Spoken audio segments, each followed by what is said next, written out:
Yeah, can I thank Deputy Ward and Deputy Dalies as well for their very timely and good motion to address the scandal that arises out of, but is by in no way limited to what happened in Kerry in terms of the CAMS services there. And as Gino said, we're moving amendments that don't take anything from the motion, but just add a few additional refinements, really, I suppose I would call them, specifically to set out that the review of CAMS has to be independent, as already been said by Deputy Kenny, that the other whistleblowers and instances of whistleblowers being sidelined, victimised, witch hunted in cases that I'm aware of, are investigated. That, as well as having a proactive recruitment and retention strategy for psychologists, which is critical, we also include in that speech and language therapists, occupational therapists across CAMS, and early intervention teams and primary care, which don't exist or are massively understaffed. That we set up a psychology team essentially in every school where there's little or no psychology services currently, and that we remove all fees and financial obstacles to the qualification of people who are studying for masters, degrees or doctorates in areas such as psychology, speech and language therapy, occupational therapy, that there's proper funding for psychiatry, higher degrees and so on. An issue I've raised on multiple occasions, because when we have a chronic shortage of these staff across early intervention teams, across primary care, across the CAMS teams, and that is at the root of this scandal, we do the insane thing of making it as difficult as possible for people who want to get qualified in psychology, doctorates or masters or occupational therapy or speech and language therapy or psychiatry. We make it as difficult as we possibly can for them to get qualified. I mean, what sort of insanity is that?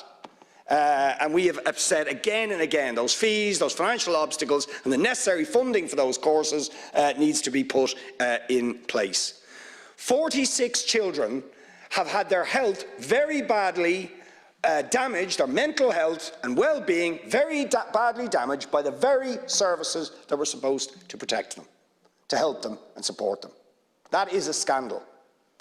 But what is really shocking, as everybody knows, is this is not limited to North Kerry. This is a particularly horrendous incident which has had terrible consequences for family and children, but where the problem was well known by government, by HSE, by Oireachtas committees, and indeed was flagged in 2006 with the brilliant Vision for Change document, the proposals for which 16 years ago never implemented.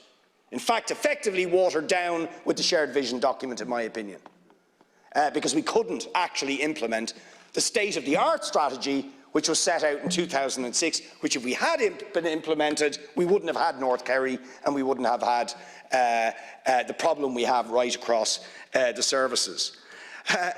In April of this year, and I'm sure I wasn't alone, in April of this year I asked the following parliamentary question, but it says a lot, to Stephen Donnelly, to ask the Minister if he will order a general review of the use and overuse of psychiatric medication in children across all CAMS and primary healthcare services, and in particular to review the way the lack of resources for alternative approaches is driving the overuse of medication, given the concern in relation to the rapid rise of the use of psychiatric drugs in children.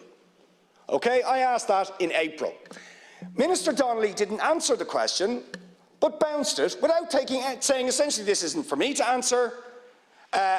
When I'm asking him to conduct a general review, bounces it on to the HSE to look at it themselves, I get an answer at the end of June, 2 months later, where they ignore the request for a general review across all CAM services and mutter at the end that they will discuss the issue of over-medication use with the CAMS team in the College of Psychiatry. They will discuss it. Now, I want to know, did they discuss it? I bet you they didn't. I bet you that was absolute horse crap, right?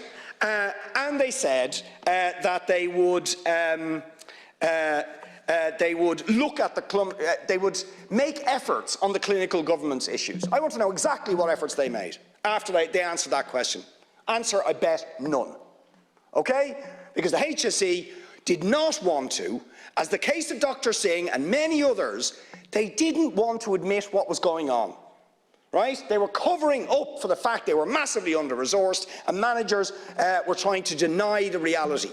And the reality is that because the CAMS teams, the primary care teams, the early interventions, the lack of psychology services in schools and colleges and so on, they were compensating for those lack of resources with the over-medication of children, and that is happening on a widespread basis, and anybody who says anything was told to shut up or get out.